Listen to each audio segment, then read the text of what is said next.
Hello, everyone. Welcome to episode 221 of the Juicebox Podcast. Today's show is sponsored by the Dexcom G6 continuous glucose monitor, Omnipod, the world's only tubeless insulin pump, Dancing for Diabetes, and Realgood foods. We're going to be talking about them all later in the show, but let me just say this. If you love low carb and yummy, you're going to love realgoodfoods.com. And when you go there, don't forget to use the offer code Juicebox to save 20% on your entire order. And if you'd like to check out the Omnipod, they'd be happy to send you out an absolutely free, no obligation pod experience kit. That's right, it's a demo of the pod that you can try in your own home. We'll also be talking about the Dexcom G6 and all the goodness that it brings. And of course, Dancing for Diabetes. I love this organization so much, I'm going to fly down to Florida and speak at their event soon. Details about that are coming up in their ad. I'm going to have trouble describing today's episode because I'm going to sound like I'm selling it to you when I tell you how much I enjoyed my conversation with Katie.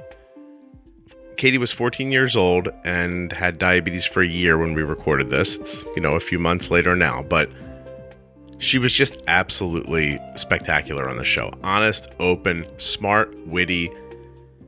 I'm telling you, at the end of this hour, if you don't think to yourself, there's no way that girl was 14, and that's the most fun I'm going to have listening to a podcast this week, then I don't know what I'm talking about. But I'll tell you right now, I'm willing to bet. Forget a bet. I'm going to offer you a money-back guarantee on this episode. If you don't love it, you get your money back. Please don't forget that nothing you hear on the Juicebox Podcast should be considered advice, medical or otherwise, and to always consult a physician before becoming bold with insulin or making any changes to your medical plan. Let me take this couple of seconds I have here to thank you all for the wonderful ratings and reviews that you've left recently on iTunes.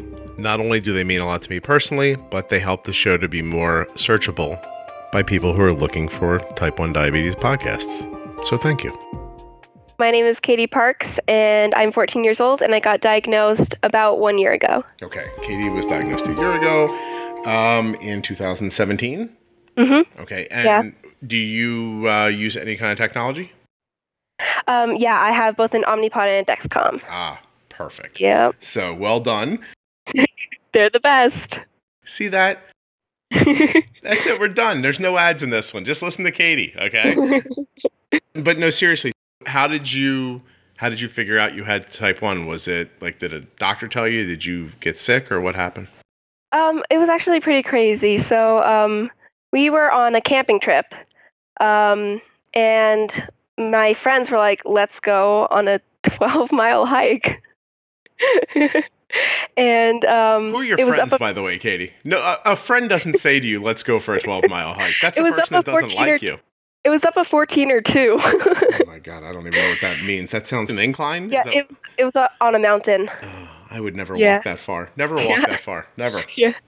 So, and like before we went on the camping trip, I was feeling pretty crappy. Like I was thirsty like all the time, drinking so much water. Mm-hmm. And like the normal stuff where I'm just like not excited to do anything and all that. And so I was just like, you know what?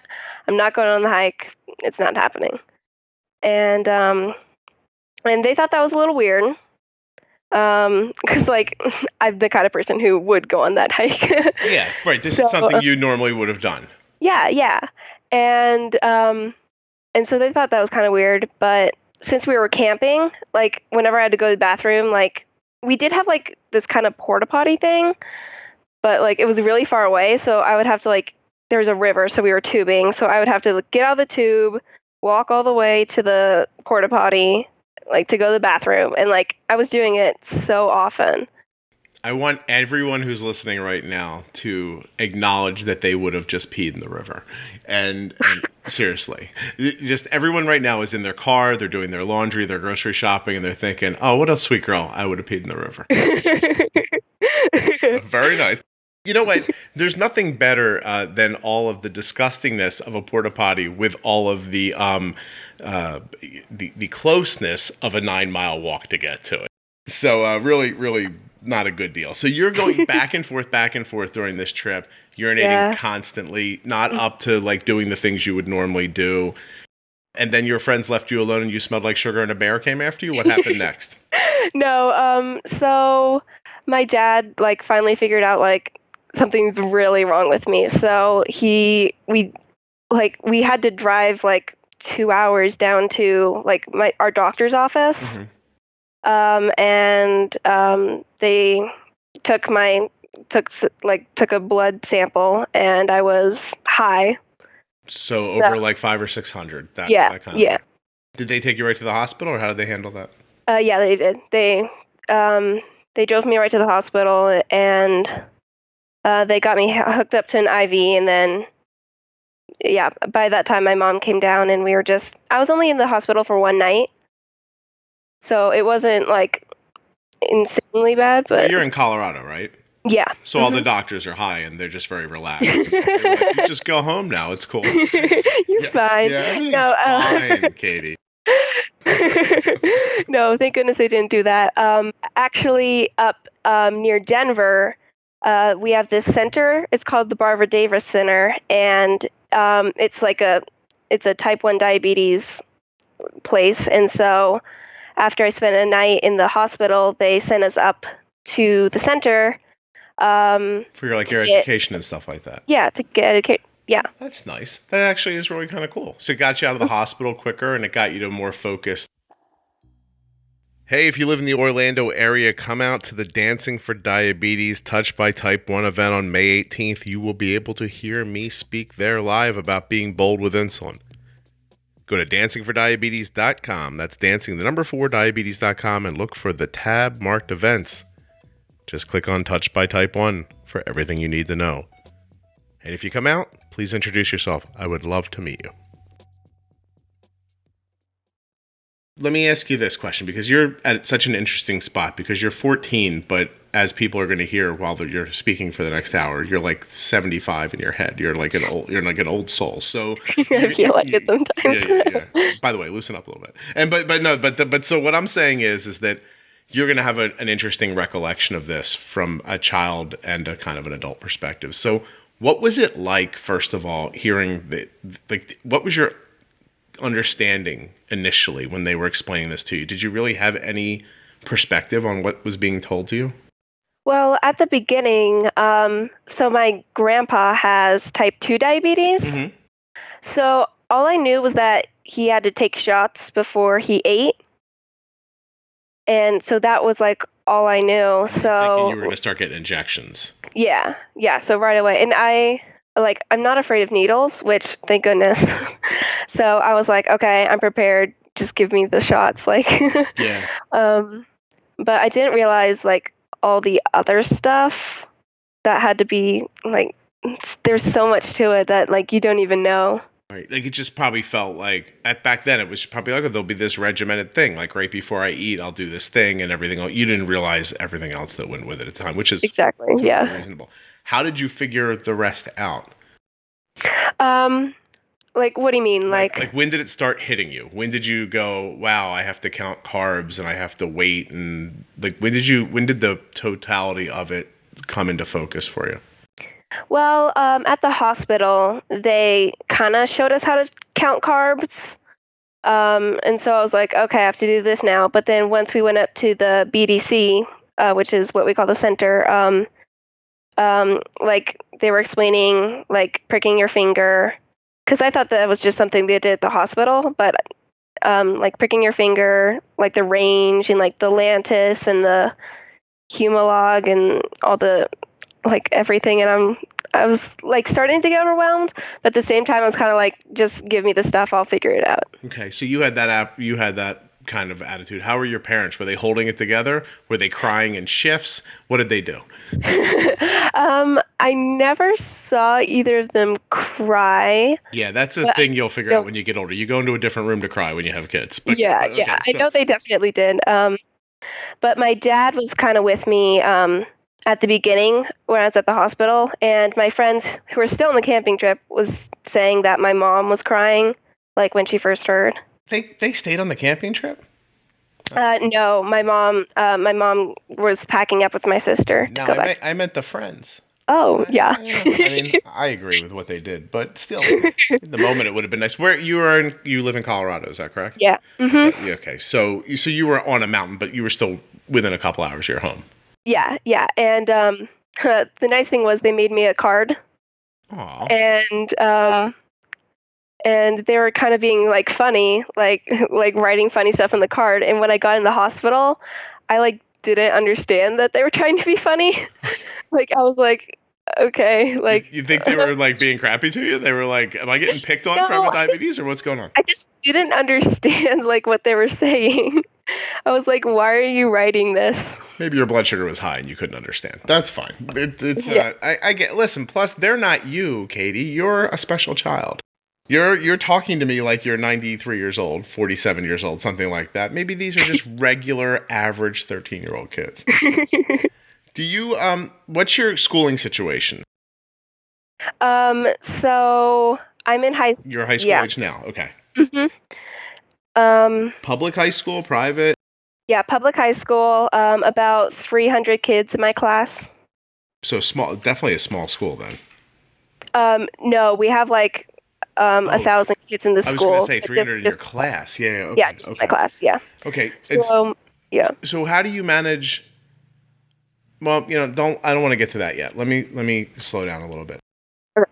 As things are coming into focus and you're starting to realize there's slow-acting insulin and long-acting insulin, I'm counting carbs, and this poking thing isn't just one time, it's every day and everything, and it's all kind of coming together. Is that a summer? Are you diagnosed in the summer, or is it? Yeah, July. July. So you didn't have to go right back to school.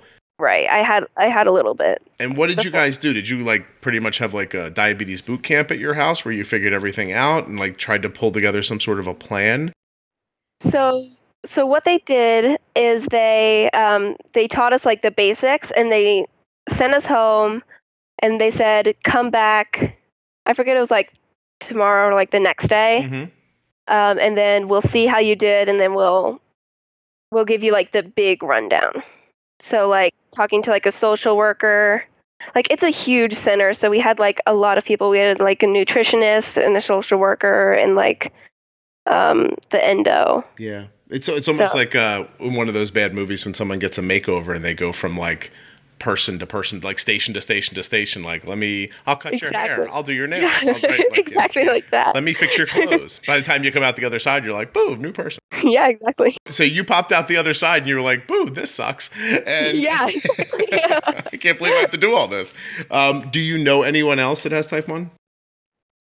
Actually, funny story. So I got diagnosed on my one of my friend's little sister's birthday. Mm-hmm. And then about 6 months, like January of this year, she got diagnosed with type 1 diabetes. So they didn't leave the vacation to support you, but they started getting diabetes to support you. That's way nicer than leaving the vacation. That's odd. Like, so you were very crazy. Genuinely diagnosed on her birthday, and then a year later she got it. Yeah, exactly. And she also got diagnosed on another one of my friend's birthdays. That kid must be themselves. Oh, I'm sorry, I can't curse. That kid must be freaking out. I'm pretty sure he is. He's got to be like, I've got 1 year till I get diabetes. Now, oh my God, if that kid gets diabetes, you have to give me his name. I want to have him on the podcast.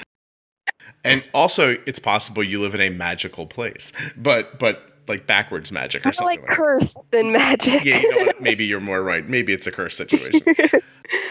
But that's I'm telling you, if I'm that kid, I'm like, wait a minute, no. What are we passing this around or something? That's I'd stop having a birthday if I was him. Yeah. Well, that's great. So how are you making out? Like, I mean, how do your days go generally? Do you know what I just did yesterday? I had to cut my lawn.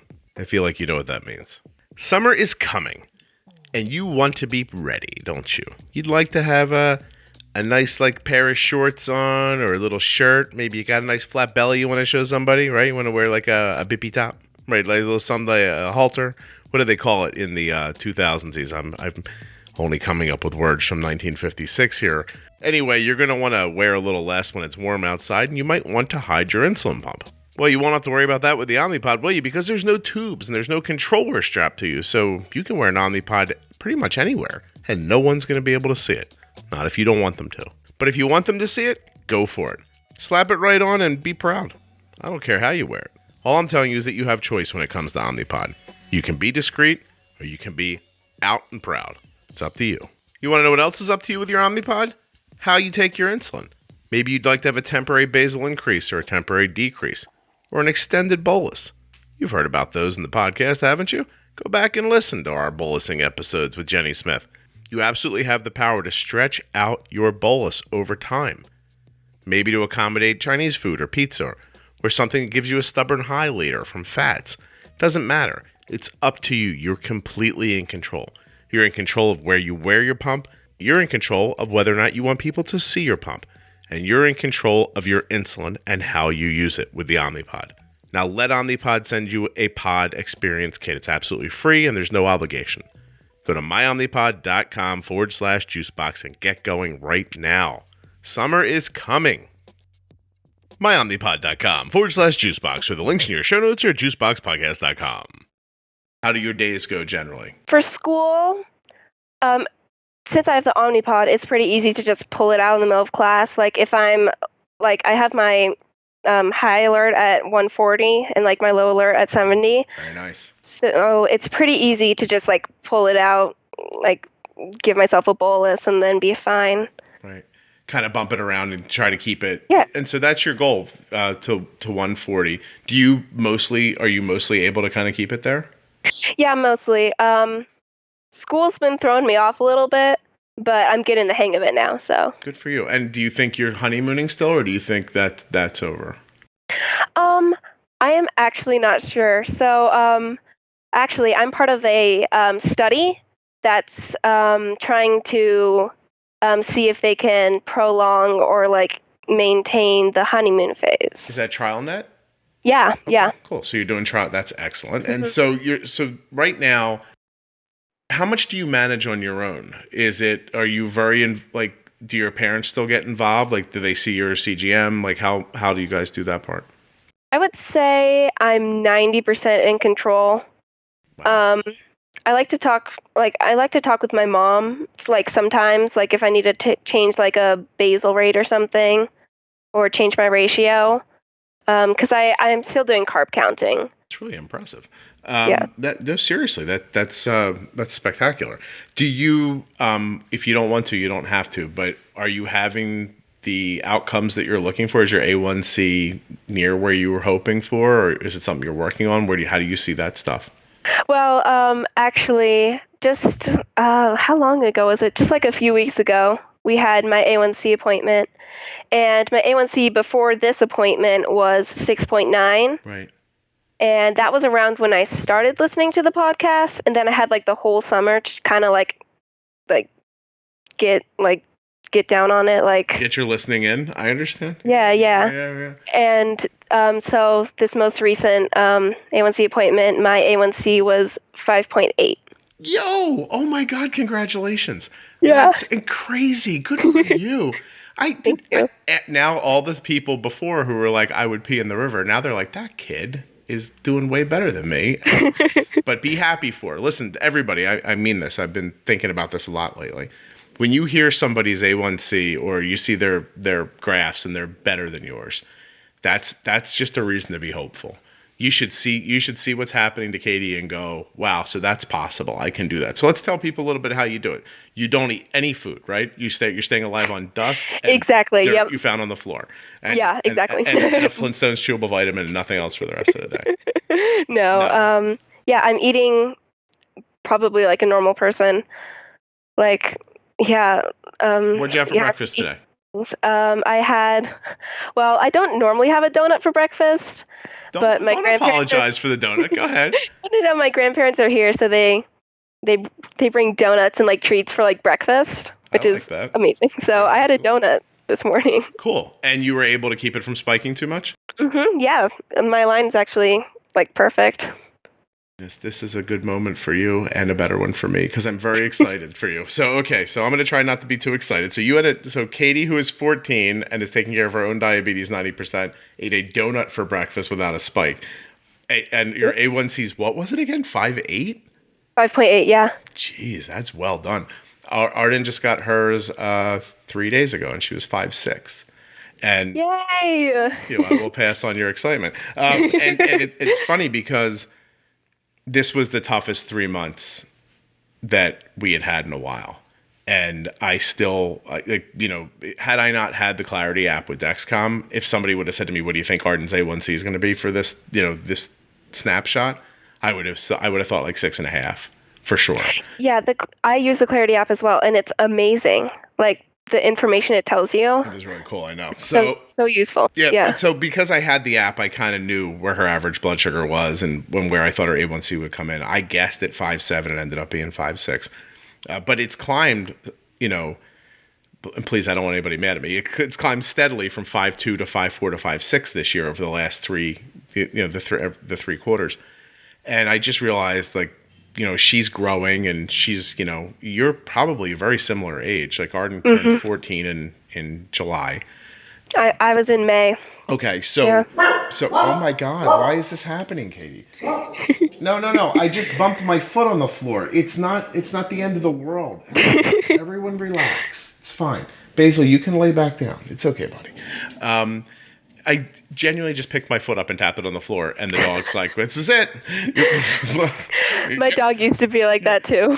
He's like over 10 years old. He knows nothing's happening.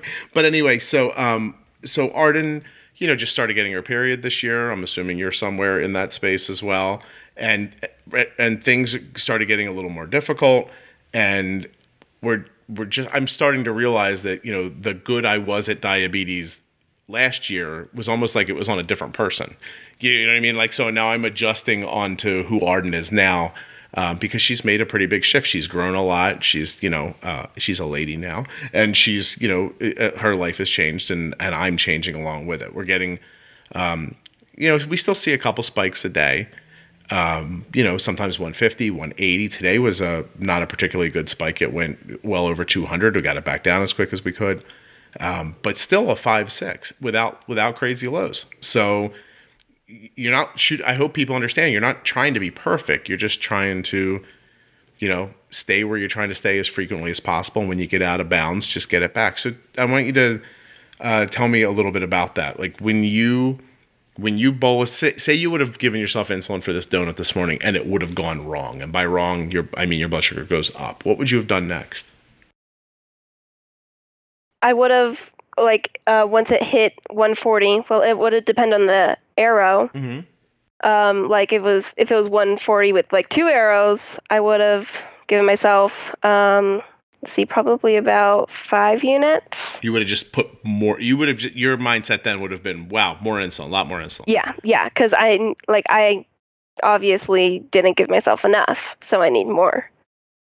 Wow. And then and if it wasn't if it was straight and the line was a little bit curved. Yeah. I would have given myself a little bit more insulin, but it probably about to come down. So. Okay, so that's perfect. Let's just say that's for me, for my money. You've really got this understood, and now you're kind of freaking me out because you're the second podcast I've done today, and the person before you was also a newer diagnosed person in the last year or so. And she was talking about the same thing. She's like, I don't know. I got to the podcast early on in my diagnosis. What you were saying made sense. And now that's what I do. And she's on a very similar path to you. She thinks about it very similarly.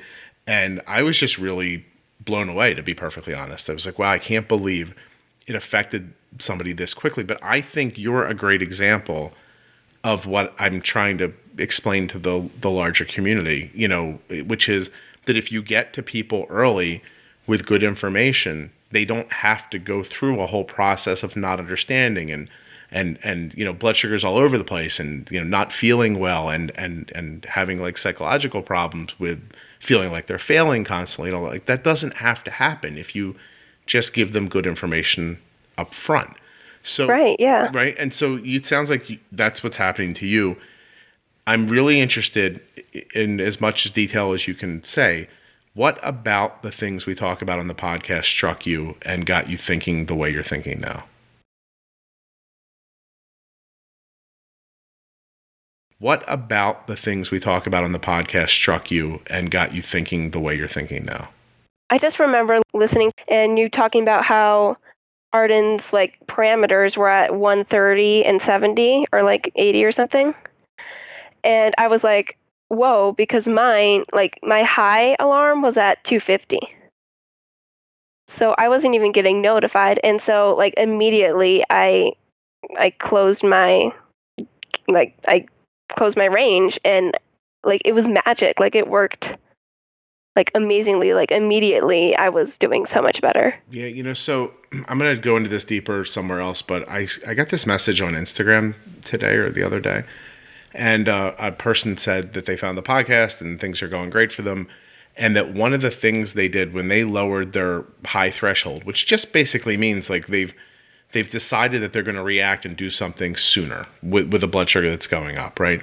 She said that a lot of the anxiety she had when she had alarm anxiety. She's like, every time this thing beeped at me, it made her feel, terrible. Like she was upset and disappointed and all this stuff. But when she realized at 1:30 or 1:40, it was such a small adjustment to get it back again that now the alarms they had the exact opposite effect. Instead of hearing a high alarm and thinking, oh, what did I do wrong? She hears a high alarm now and she realizes she can do something right and take care of something quickly and be done with it. And she said all of her anxiety about the alarms went away. And I had never considered it that way. I thought that was really insightful that, there's actually a way to, because I think what people do is counterintuitive. They push that high alert so high up because they don't want to hear it. But then they realize that when they hear it, it's so late that you're in a mess. It really is. I've said this before, and you're young. You won't, maybe this might not mean much to you, but if you get your electric bill on the first day of the month and it's due on the 30th day of the month and you think you might not be able to afford it, not opening it till the 29th doesn't change what the bill says. Right. So I prefer to open it up and go, oh, that's more money than I wanted to pay for my electric bill. But at least now I know. And now I can start making plans and making adjustments to myself to get things to where I want it. I think of this very similarly, like in a way that it might sound like a good idea to ignore it for 3 weeks or for 3 hours, but by the time you get to that 4th hour and your blood sugar's 250 or it's 300, it really would have been much simpler to do something 3 hours prior. So yeah, definitely. And now you're like struggling to get down a high instead of just giving like a little bit and not doing anything. Right. And now it's a lot of insulin and you could end up low later, and you probably likely will end up low later off of that, which will then throw you right on that roller coaster and you'll be going up and down forever and just repeating this anxiety over and over and over again instead of just getting it somewhere and putting a little more effort into keeping it there. Which, do you find it to be a lot of effort to keep your blood sugar in your range? No, definitely not. Like, yeah, like especially in school where, and again, with the Omnipod and the Dexcom, like I can just pull out my PDM and then I'm done, And, like it doesn't even like inhibit my learning or anything. Right. It's quick. I try to tell people that a lot when they're like, oh, I don't understand. Like, so you're in contact with Arden all day long? I'm like, no, not in contact with her all day long. I'm like, we talk by text, I'm going to say 3 times a day on average, and it takes all of 30 seconds maybe. Yeah. And that's it. It's like, hey, a little more insulin, a little less insulin, drink half of this. That's pretty much it. And Indy, what is with the thing? It's amazing. And he's like, we never record in the afternoon. I'm not prepared for this. And so, but there's that. I think your point is that you're coming to that. You can take the PDM out, give yourself some insulin, put it right away. It happens very quickly. It's pretty private. You can be as private as you want about it. There'll be a day where you'll give yourself insulin from your cell phone. I don't know. Yeah. I don't know when it'll be, but there'll be a day when that happens, and everything's just going to be right there. It won't look like you're doing anything different than everyone else who's staring at their cell phone. Yeah. No, definitely no one's going to notice that. So how do you feel about that? Do you mind people knowing, or is it just you're just trying to say it doesn't interfere with your education, or are you trying to stay private? I don't mind people knowing. It's just it's a part of me. Mm-hmm. Like, it's kind of like people knowing, like, my name. Well, not exactly, but it's just another thing that I'm doing, and it's just, like, I don't really care if people know or not. Right. No, I think that's an incredibly valuable way to think about this, honestly. It's a healthy thing to just say, look, this is who I am, and these are the things I do, and I'm not going to spend any time hiding this from you. Like, it doesn't make any sense. Plus, you really do. end up educating the people around you to the point where even if they're weird in the beginning, I mean, you know, after a certain amount of weeks and days and months, they're going to get accustomed to it as well. They're going to see that it's not changing, you know, anything about who you are, who they thought you were 5 minutes before they found out you had diabetes. I hear from Arden's teachers a lot, you know, by the, you know, first, you know, they have those like parent teacher conferences and you go in and I'm like, you know, they talk about all the academic stuff. And then I say something like, well, how's the diabetes stuff going? You have no idea how frequently they say, I actually have to remind myself that she has diabetes sometimes because I just can't, like nothing happens. She doesn't go to the nurse. You know, she's, you know, they'd say the beeping, you know, there was beeping sometimes, but I got used to that. So, yeah, I think it's just like everything else. You just need a little time with it and then it becomes very average, you know? Yeah, definitely. Kind of boring, actually. Yeah. Right? It's not all that exciting. It's not that exciting. So you said you like to climb. Is there other activities you do? Yeah, so I play soccer, which is a whole nother thing with temp basals and stuff, and like figuring out, am I going to get adrenaline in this game or not? Or yeah. Does the elevation affect it, do you think? Or I guess you always live at it, so you wouldn't really know, I guess. Yeah, I don't really know. Actually, I don't think I've been outside of Colorado since... Yeah, I haven't been outside of Colorado since I've been diagnosed. Well, I don't know how true or not true this is, but there's a person who contacts me once in a while, and they're like, I'm sure that elevation has an effect. And I'm like, okay. So I don't disbelieve that at all. But anyway, if you ever come down off the mountain, you understand the knowledge I have of your life. Yeah. that there's mountains and that pot's legal. That's really all I know about. And so, it's basically what it is. I'm over here thinking I'm dumbing down to Colorado. You're like, no, that's the whole thing pretty much. But yeah, so look for that when you know, if you ever go to another elevation, if you start seeing a weird change, that could be it, I guess. And I'll have to try to find out more about that. But I think it definitely could be. Yeah, that's interesting. Can I ask you a non-diabetes question? Yeah, of course. Okay. What is it like to grow up where marijuana is legal? Honestly, I'm not like really affected by it. We live in a pretty nice neighborhood. Right. So yeah, we don't have a lot of people using it, and it's kind of like a joke that you know of, by the way. But I mean, what I was kind of getting at was, once it was legal, did you notice your friends or you or kids a little older, they're going, oh my God, it's time to just go bathe in weed now? Like was it like a switch was thrown and they were like, okay, we can go? Because I don't imagine it to be that way, but I'm interested. Did you hear people talking about it and suddenly doing it? No, not really. Like the only thing it's like, I don't know, like the only thing that's really changed. Yeah, I mean, there's nothing. Yeah. Like that's nothing my really. expectation, by the way. Like I don't think that making it legal would suddenly takes, you know, millions of people who were never going to smoke in their life and all of a sudden have them go, oh, I'm going to do it now, because, you know, I just don't think it works that way. I don't think anything works that way. So it's interesting to hear that from a person your age. So thank you. Yeah. Okay, so let's see. You're managing pretty much on your own. Your A1Cs are good. You're still pretty early on. You're doing okay at school. It's a little bit of an adjustment. What are the things, are there things that you're worried about in the future? Like, what are your concerns wrapped around diabetes? Do you think about it? Like, does it worry you when, I imagine you're not like seriously dating at the moment. Do you think about that? Right. Like when you get older? I haven't really thought about that at all. The only thing I'm really a little bit wary of is burnout, because I'm not that far into it, but like I know it's going to happen eventually. It's like, so you have an expectation that there's going to be a day you're going to wake up and think, oh my God, not diabetes, not today. Right. Yeah. And then that can hang on to you for a little while. Mm-hmm. Yeah. Do you talk to anybody, or how do you think you would handle that if it happened? I think that at first I wouldn't really tell anyone, but then eventually I would probably tell like either my mom or my dad that I'm struggling with it, and then and they've told me like many times that if you don't want to deal with it, we can deal with it for a little while. Ooh, like a break, a little holiday. Yeah. Maybe that might be a fun thing to. Yeah, the thing is, like, the kind of person I am, like, I don't know if I'd be able to, like, let go. I'd be like, so, what'd you shoot? Like, what are you doing? You know? Katie, what kind of a person are you?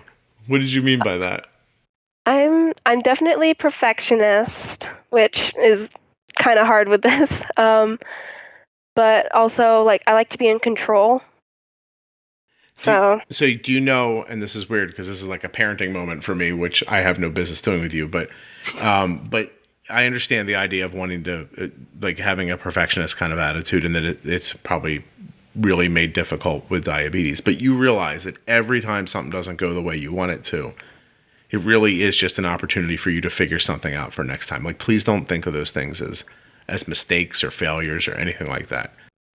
I've had a couple of experiences this week with Arden's blood sugar where I just did something and it did not go nearly the way I expected. And I reminded myself, I became a listener of the podcast for a second. I just reminded myself, I was like, this is just great information. Just look at this. And what is this telling you? You know, like what happened is it's trying to show me something. Like, what is it? And that's how I handle it. I hope you do that because there's no reason to feel defeated, you know? Right. And that's what I have to keep reminding myself. Like you've said many times before, like, diabetes is hard. And I have to, and like, kind of like you said, like, it's just learning. Like, oh, that didn't work. What can I do? Right. What can I do to fix it? Yep. I wanted this to happen, but that happened. Next time I want this to happen. And what did I learn from this that would help me make that decision the next time a little closer to what I was hoping for? Exactly. I'm here to tell you about some of Realgood Foods' new menu options. They got breakfast covered now with breakfast sandwiches, sausage, egg, and cheddar cheese, and bacon, egg, and cheddar cheese. That's right. Low-carb, high-protein breakfast sandwiches. I'm looking at the sausage right here. 6 grams of carbs per serving, 18 grams of protein. You know how they do that? The bread on the sandwich, made of cauliflower. People are mad geniuses over there at Realgood Foods. Who would even think of that? Like, if I said to you, hey, you got to replace bread with something, you would say cauliflower? No, never. You wouldn't even be able to think of that. That's why we need Realgood Foods. They think of stuff like this. Now listen, they're not just about breakfast sandwiches. They have chicken crust pizza, cauliflower crust pizza, poppers, pizza snacks. They got everything. They even have, like, shirts and stuff. What is this here? I've never even looked at this link before. You would think I would have done that. Yeah, they've got, like, Realgood Food swag, like backpacks and stretch pants that look like camo pizza and slices of... They got stuff here. You should check it out. Realgoodfoods.com. And when you get there and you decide to buy something, I want you to use the offer code Juicebox. And do you know why I want you to use it? Because you're going to save 20% on your entire order at Realgoodfoods.com with the offer code Juicebox. Look at this here about the pizza. Low-carb, high-protein, gluten-free crust made from cauliflower, egg, and cheese. A truly low-carb, high-protein pizza without adding grains, gluten, or fiber fillers. What else do you want? Realgoodfoods.com. Use the offer code Juicebox. Always know your glucose number and where it's headed with the new Dexcom G6 continuous glucose monitor. Now FDA permitted for treatment decisions with no finger sticks and no calibrations. I hate reading copy. You know what? Let me just tell you this instead. You want to know which way your blood sugar's moving and how fast it's going. Trust me, if you don't even know that you want to know that, trust me when I tell you you want to know that.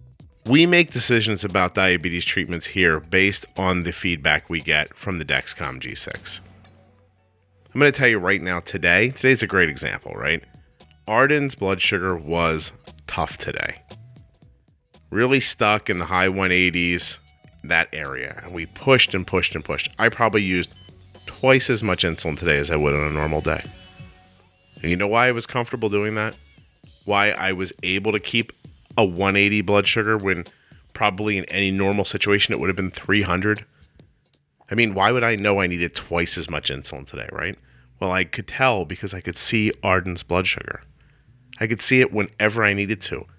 Was it moving? Was it not moving? I could be more aggressive with the insulin. because of the data I was getting back from the G6. And when that log jam finally broke and her blood sugar came back down, I was able to catch that fall smoothly without a dangerous low. Again, because of the Dexcom. I don't need to read you any copy. You need to know stuff like that. Dexcom.com/juicebox with links in your show notes or juiceboxpodcast.com.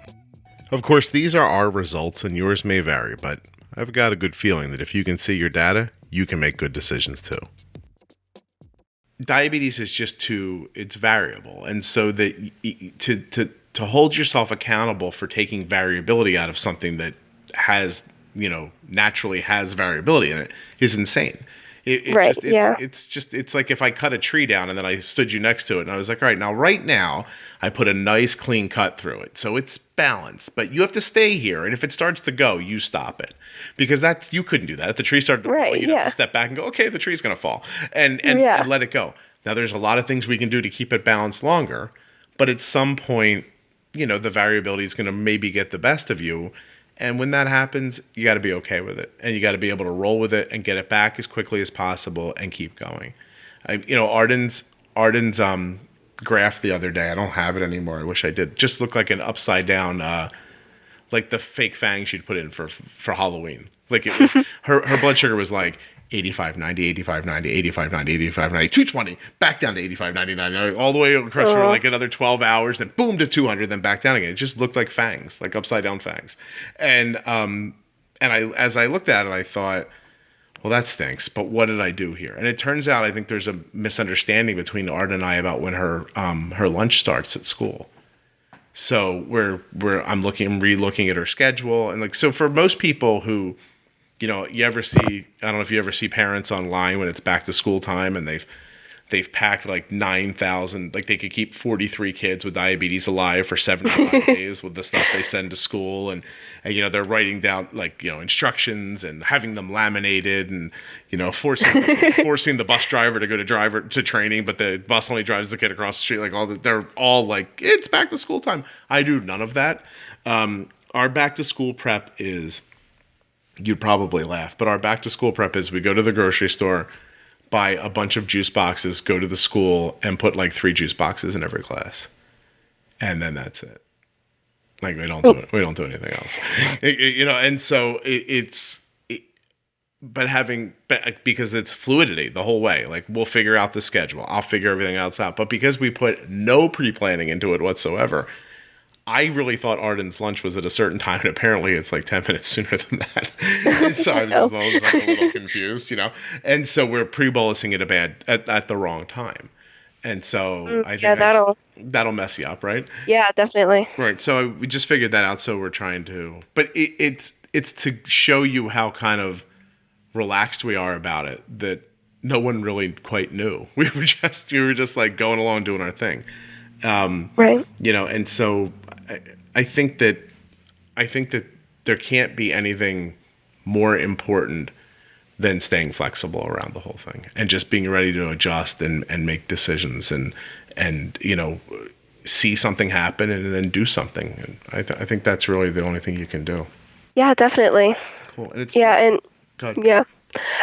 so our setup was kind of similar. Like we talked to the nurse because we haven't had this nurse before. Okay. And what she did is for like the first week, she had me go down to her office, tell her my blood, my carb count, and what I'm bolusing. Mm-hmm. And I don't need to do that. Like I just need to pull it out like at the end of the class before lunch and just give myself a bolus. But so that was kind of really the only prep that we did.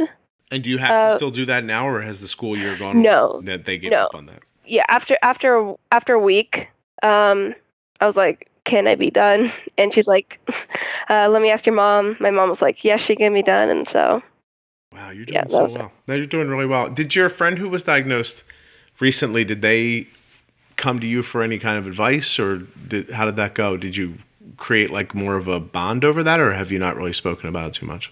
Yeah, so it was my friend's sister. So we weren't like we knew each other, but like we didn't know each other all that well. Mm-hmm. And now like we're pretty close because this is, I mean, it brings people together, I feel like. It really does. Yeah, you're 100% right. I know Arden has friends from, around the country that she only knows because she has diabetes. Yeah. Yeah. And do you have is there like a hand signal or something you do in the hallway? No, she doesn't go to my school yet. Like she's not in the. I got you. She's younger. I see. Yeah. So I don't see her. I wish I saw her more often, and I will. I think, like 2 years. I think. Oh, she's a couple years younger than you. Yeah. Oh, I see. So yeah, I think I'll see her then, and hopefully we can do something because like she's a little bit younger than me, so she's still working out everything and figuring it out. And I think we're just like like I don't mean to brag, but I feel like we're such like a good resource for them. Good. Yeah. Oh, you absolutely are. Of course you are. Yeah. Anybody is. It just to have any kind of camaraderie around diabetes is an amazing resource for people. Plus, you really are setting a standard. If people are listening, have to be amazed by what you're doing. I mean, you're inside of a year, you're 14, you're taking care of it on your own. Your A1Cs are terrific. You're proving that it can be done like this. And of course, that's an amazing resource because anything you could tell her would be beneficial. You know what I mean? Especially when she's got questions. You know, imagine like, what do you do when you have questions? Well, I usually, for the study, we've been going up to the BDC every like 4 weeks, like every month. So I usually would just ask them because there were a bunch of doctors there. Yeah. Plus, you're doing them a favor, so they yeah, right. I get but now we're to the part where I don't have to go up as often. So I don't know yet. I haven't really gotten to that point. Like I've talked to my parents, but they know about as much as me, if not less. Isn't that great? At 14, you can say that about your parents, and it's true. You'll be like, I know about as much about this as you do. Do you think that? I was going to ask, do you have siblings? I have a little sister. Okay. Is she did she do TrialNet as well? Yeah. Okay. Did you know if she got back her results? Would that be something they would share with you or no? I think, I'm trying to remember. I think they said something that she doesn't have diabetes, but she's not like completely clear or something like that. So she has some of the genetic markers. Yeah. I got you. Yeah. Okay. But they're not like completely sure. That's interesting. Did they tell her that? I don't know. I think they did. I don't. Well, maybe you should find out before you let her listen to this. Yeah. What's her name? Leah. Okay, yeah. Leah, surprise! You might get diabetes. Hey, wow. And probably on somebody's birthday because that's how we do it around here. Yeah, so anyway, seriously, make sure that she knows this before you get to it. But I think it's really interesting because I think TrialNet it's obviously a pretty personal decision about whether you would want to know if you had genetic markers that would predispose you to type 1 or not. And I've heard conversations on both sides of the argument. I would never want to know. Just let me live my life like this until it happens. And then people are like, I absolutely want to know because if there's something I could do to prolong the time it would take to get diagnosed, I would want to do that. Plus, TrialNet uses all that information for a ton of other good research. It's not just for you. It helps everybody with diabetes. So right. I think it's really cool that you did it. How old is Leah? She's 10. Yeah, she's 10. She's 10. Wow. 10 and 14, you probably don't even talk to her. Right? That's a pretty big spread at your age. We're actually pretty close. It's because you're a nice kid. Yeah. I'm going to give you all the credit. It's got nothing to do with her. It's you. By the way, your parents have done a really good job. I don't know how they keep you in line, if it's like they beat you once in a while or what they do. Is there a lot of threats or something? But you seem like a really sweet kid. That's excellent. So seriously, do you know you have good parents?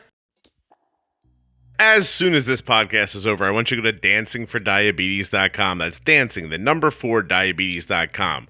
and then go visit them on Facebook and Instagram. I compel you to do this. This podcast compels you to go to dancingfordiabetes.com. Yeah. I mean, like with all of my friends, like we're so tight, and so I don't really know like other parents like all that much, like besides like the people I hang out with, but I they're great. Like They very much. I don't really have anything to base it off of, but I know that they're. You've got a limited perspective. Let's say they could be monsters and you wouldn't know. But I'm going to guess that they're not, right? Because to give you this kind of, well, actually, I was going to say to give you this kind of freedom. Maybe they're just like, oh, that Katie kid, I don't really want to be bothered with the diabetes. Let her do it. But it doesn't sound like that. So to give you that freedom is really amazing. To trust you like that is spectacular. To not give you any weird food feelings about like, don't eat this, don't have a good cup. That's all really, those are well done decisions. You know what I mean? Because diabetes is a long-term thing. And if somebody, you might have less of a shot of being burned out one day because you're not running around trying to adhere to all these crazy rules and expectations and feeling badly about food and stuff. I'm a big proponent of not causing weird feelings about food.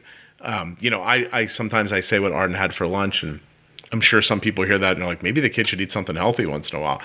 She does, but I just think that there's more value in not being scared of food or seeing food as the enemy, because that could really cause a serious eating disorder earlier in your life or later in your life. It could cause you all kinds of problems especially with having diabetes and not having diabetes. By the way, you don't want to have an adversarial relationship with food. Right. Yeah. But okay, so the reason I asked about your parents is because just the other day at Arden's appointment, and it made me feel awkward. We were kind of like finishing up, and the endo, the nurse practitioner looks at Arden and says, "Hey, Arden, you have a great dad." And I was like, "That's weird. Don't say that." Because first of all, whether I'm a great dad or not is up to Arden to decide, and secondly, she only knows us about diabetes. Like I could be at home, like forcing her to mine diamonds or something like that. Like they don't know what I do in the rest of our life. Right. Yeah. Look how in shape she is. I'm like, oh, of course it's because she paints houses overnight. That's how we make extra money. Like she's very well worked, but it just made me feel awkward for a second. Like I was grateful for the sentiment that they thought we were doing well and that we had this involvement. But at the same time, I was like, oh, I don't know. Like, isn't that for someone else to decide, not you? Like, you know what I mean? Like, I can't run around going, I'm a great dad. Like, that's weird. Yeah. But now I have medical proof of it, so I guess I could get a t-shirt if I wanted to at this point. Yeah, my parents, they're great. They're amazing. Which one of them are you afraid of? You can tell me. Your mom? Wow, you went to that very quickly. You went to, oh my gosh, I hope your mom doesn't listen now, Katie, because you should have paused, sweetie, just a little bit in between the question and the answer. Which one are you? My mom. She's a horror. I'm scared of her. I'm scared right now. Arden would have said Kelly too, I think. So we get off lightly being dads. We just get to joke through things while everybody else is doing the hard stuff. So that's very, please, do you need me to edit that part out? Are you frightened for your life now, or is everything okay? It's fine. You don't want to get left in that river next year for the trip, do you? I might have to be in it. Where's Katie? Don't know. Don't know. Maybe she's at home. Let's drive back down the mountain and look for her. Just abandoned on the mountain going, I'm sorry. Oh, Indy, what are you doing? Indy's coming over to me. He never does this. What are you looking at, man? Oh, buddy. It's okay, brother. What's going on? I'm now petting the dog on the podcast. Things have gotten out of hand and are not interesting at the moment. But we have hardwood floors, so when he walks away, you're just going to hear him like click away. Go lay down, big guy. It's okay. Go ahead. You can do it. Are you walking in a circle? Go back and lay down. Go ahead. Go lay down. Go ahead. I have to ignore him or he's going to stare at me with that cute face. And then oh my God, now Basil's here. Basil, what do you want? Do you want to make a weird noise for everybody? How about, yeah? You could. This is Katie. I'm so sorry about this. You're being infringed upon heartily. Have we not talked about anything that you were hoping to talk about? Not really. We kind of covered everything. I do pretty good with this. I don't want to brag, but I'm also a good parent, apparently. Yeah, you helped me so much. Like this, I was a little nervous before we started, like I mentioned, but I'm feeling great now. Like, well, Katie, the secret here in this situation is that I am emotionally not much older than you, so I'm able to relate on this level pretty simply. Actually, if you want to talk about other stuff like BuzzFeed quizzes. Or to find out what Harry Potter character I have been in the past. I know about all this stuff. I do. I guess I asked you earlier if there were things you were worried about in the future, and I thought burnout was a really seriously mature answer. I was thinking like you were going to be worried about dating or driving or something like that, but you went to something really important. And so that I think listen, you can't tell the future for anybody, right? But that you're thinking about it now in a thoughtful way, I think is a good indicator that you'll be okay if it should come, and that if it doesn't come, I wouldn't spend a ton of time worrying about it. You know what I mean? Like, I think you'd be okay if it did happen. Okay. Yeah. Thank you. Yeah. Katie's like, I appreciate this. It's such a weird thing to do this podcast, by the way, because sometimes when you're giving your opinion, it feels like you're telling someone something, and I always want to be like, look, it's not my place to say. But right, yeah. but no, seriously, I think it's like anything else in life. If you're kind of thoughtfully aware, and you don't need to sit around worrying about it all the time, because I named a whole episode that I think worry is an incredible waste of your imagination. So as long as you're ready for when something happens, you don't have to sit and think about it constantly. Can I ask, are you using the G6 or the G5 for the Dexcom? I'm using the G6. We got it pretty recently. Did you have the G5?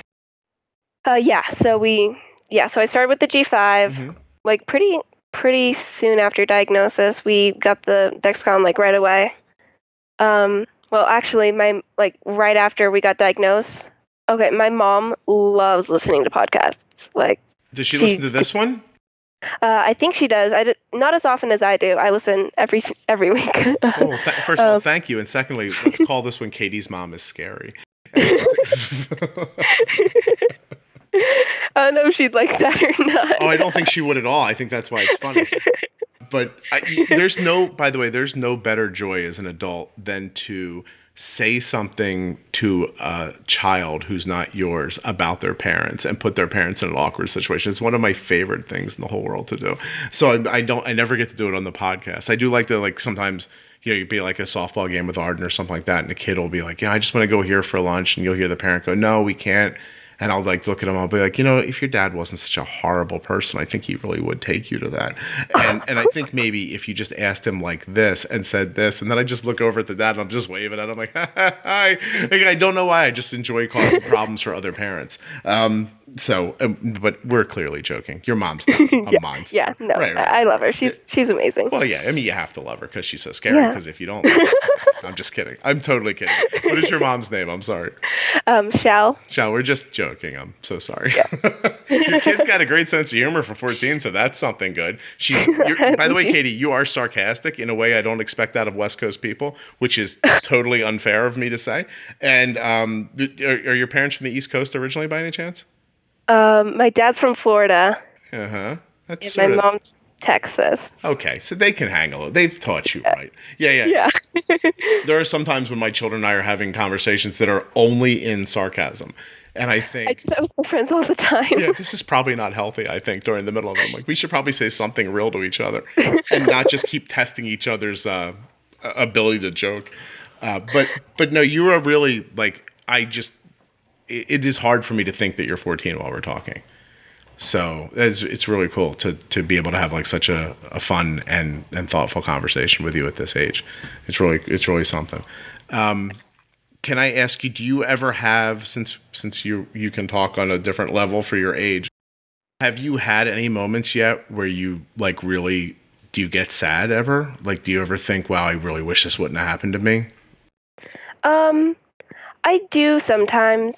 Especially if I miss bolus, or if for example, a few days ago we had a faulty sensor. Mm-hmm.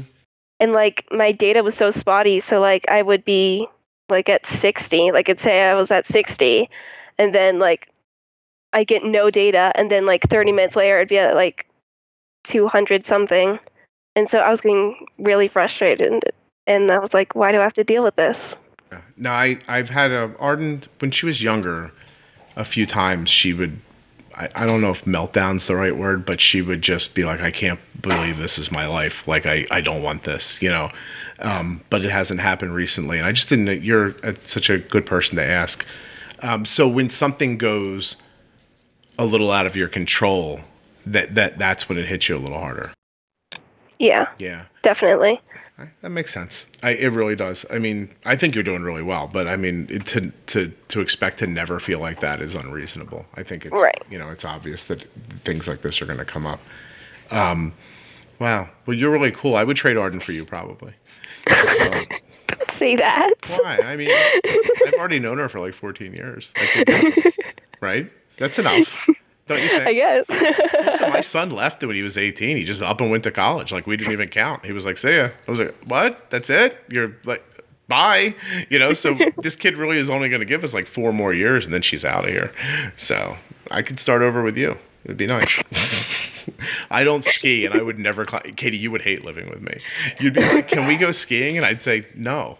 And then you'd say, can we go for a hike? And I'd go, God, no. And like, don't you just want to watch Netflix? What's wrong with you, Katie? Like, let's go, nature. I'm like, no, watch One Tree Hill for the 13th time and leave me alone, please.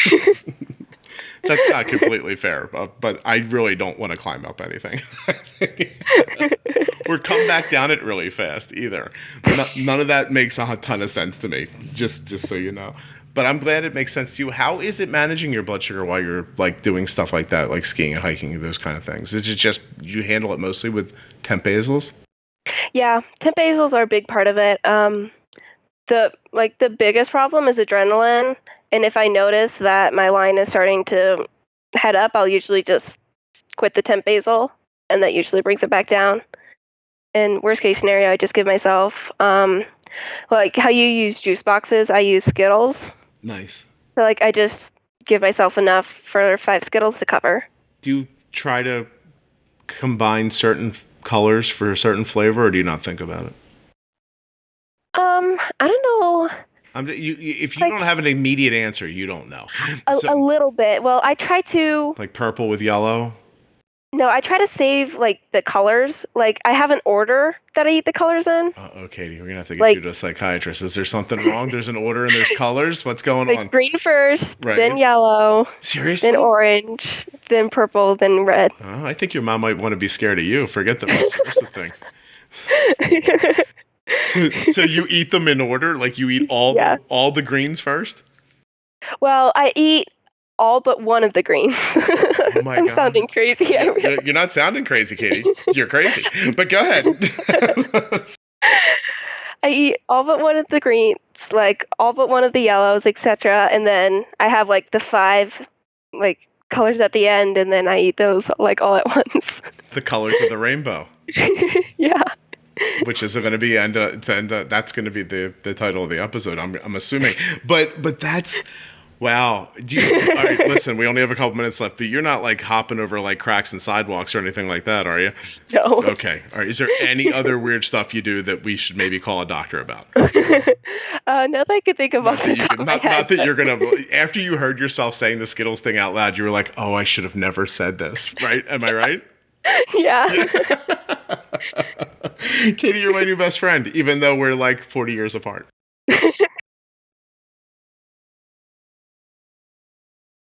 I don't think we can be friends. I think that would be weird. But still, but I am really genuinely, like, I want to say here at the end, like, it's going to sound like I'm saying something positive about myself, but I'm not.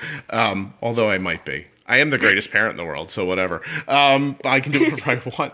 But that a podcast basically run by a 47-year-old guy who doesn't have type 1 diabetes, that it could reach a 13 or 14-year-old girl and do what it's done for you, I think is an amazing testament to how important it is to talk to other people who have diabetes.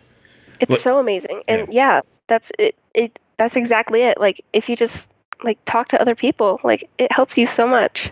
Because it's so unlikely. Can you imagine if a friend of yours said, "Hey, what are you listening to?" And you're like, "Oh, there's this old man on the East Coast doing a podcast about diabetes. I love it." Your friends would be like, "Wait, what's happening?" Well, when I've said to my friends, I'm like, I'm going to be like recording a podcast. And they're like, for what? I'm like, I'm talking to this old guy about diabetes. Did you actually say that? Did you call me old? It's okay if you did. I just want to know. Yeah, I did. Oh, that's excellent. That's so amazing because it's exactly what we're doing. Wow, I love this next generation. I wish I could be young again. I like how just obviously honest you are about it. You're like, I'm going to go talk to a guy, I swear to God, he's like 9 times older than us, about something like this. They were probably like, why? And did they say why? I think so. I don't exactly remember. And you're like, dude, it's my like, favorite podcast. They're like, what's wrong with you? And you're like, they shut up. probably just like smiled and nodded. They probably just walked away and they're like, do you ever see her eat those Skittles? Don't mess with her. Katie, you really are delightful. I appreciate you coming on and doing this. I have to go in a minute, but if there anything at all that you want to say, you absolutely should say it right now because we're going to hang up. No, I think this is good. I love talking with you, and Cool. This hour flew by so fast. Wow. I would love to hear back from you again in a year or something like that. Like, I'd love to have some more perspective from you because I just think you're a really good person to hear from through this. So if you want to, if you're up for this for as long as you'd be willing to, maybe every year we should like just do this again and again and again. Maybe it would be really cool to track like one person's progress through all this. And That would be amazing. I think, and for anybody else who has younger people who've been on the podcast before that I didn't offer this to, it just occurred to me now. It's not like I've had the idea and been waiting for the right kid and your kid wasn't the right kid. Nothing like that. It just occurred to me now, like maybe it would be cool to maybe revisit this over and over again. So let's try to keep that in mind and keep in touch. Yeah, definitely. Katie, thank you so much. Please tell your parents thank you for being good sports and apologize to your sister if I've outed the fact that she might get diabetes one day. I will. Seriously, make sure she doesn't hear that before you know, okay? All right, Katie, I'm going to say goodbye. What did I tell you? Katie is amazing, and this episode was spectacular. You know what else is amazing and spectacular? Dexcom, Omnipod, Dancing for Diabetes, and Realgood Foods. Don't forget to get your free pod experience kit from Omnipod. Just go to myomnipod.com/juicebox. Speaking about less monies, and I mean, tough to get better than free, but about 20% off at realgoodfoods.com. That's 20% off your entire order when you use the offer code JUICEBOX. I can't give you anything free with Dexcom, but I can give you some free advice. Try it. Dexcom G6. It is a game changer. Dexcom.com/juicebox. And if you want to hear me talk about being bold with insulin, you're going to have to come to Orlando in May. Go to dancingfordiabetes.com to find out more. Go to the events tab and then click on Touched by Type 1. There you'll see me and other people who'll be talking. But I mean, honestly, you're going to come for me. If you catch some other people and they're good, well, bonus. Dancingfordiabetes.com. That's dancing, the number 4, diabetes.com. I'll see you next week.